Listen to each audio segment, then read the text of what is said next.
Today we're going to talk about fair housing, the most common violations. I'm going to put up on your screen a list of protected classes. Fortunately, we do not have a lot of problems in the state of Utah with many of these, so we can go over them quite quickly. Race, color, we have very few problems with those protected classes. Sex, this is one that's kind of interesting because we have a student housing culture where people like to segment boys and girls, and for some reason that's very Utah, and it's against the Fair Housing Act. The Fair Housing Act does not allow us to discriminate against people based on gender. So if I were to say girls only in this fourplex and deny a male, I have potential fair housing liability. So be very, very careful about that. The best way to avoid fair housing liability with students and gender is simply only sign one contract if it's a rental unit. Now obviously there's certain student housing properties that have individual contracts. Don't change it if you're one of those, but if you're not, sign one contract. Let all four girls be jointly and severally liable, and then if one of them needs to leave, they pick the replacement, not you. If you have 3 leases and the fourth somebody moves, you have to fill that. You are opening yourself up to liability because if a male applies and you deny them, you're potentially liable. So that's sex or gender discrimination. Religion, we have very few problems. National origin, a couple of things that I want to make you aware of on national origin is that you cannot ask someone who looks like they're illegal for verification that you're not asking for other people. So if you're asking everyone for a passport, everyone for their proof that they're legal to reside in the United States, birth certificate, green card, whatever, then feel free to ask anyone. But if you're not asking everyone, don't ask anyone.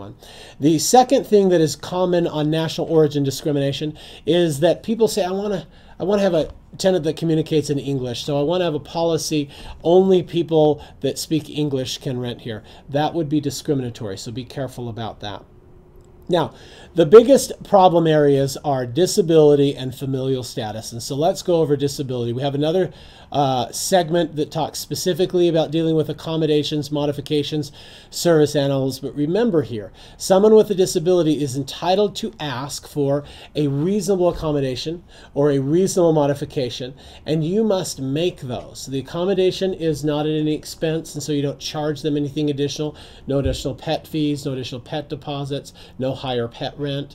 The modification, if it costs some money, a ramp to put in, grab bars to put in, you can charge the tenant for those because the modification is at their expense.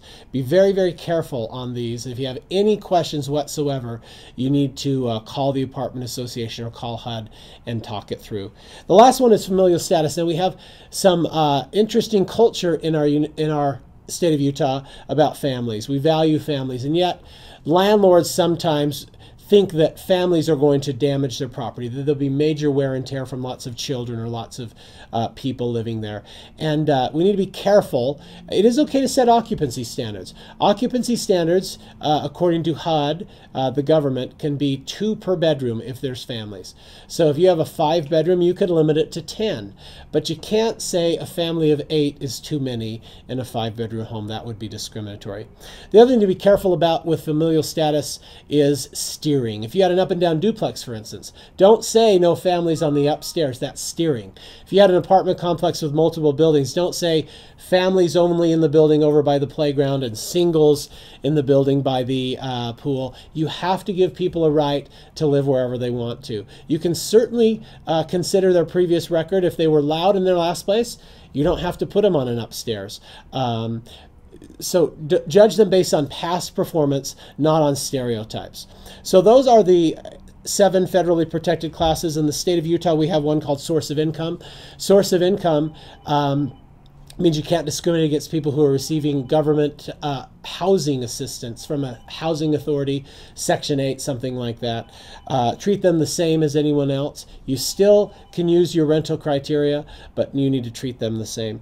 In Utah, we also have cities that have 2 municipal protected classes, sexual orientation and gender identity. It is understood that these 2 classes mean gay individuals or couples. So don't treat them any differently than you do straight couples cis or straight individuals in those cities. So those are the biggest problems. I hope that you will avoid problems by just being educated and just using common sense. And the best rule here is treat everybody equally, allow everyone access, don't judge people based on these 10 protected classes, and you'll be okay. Thank you. Have a nice day.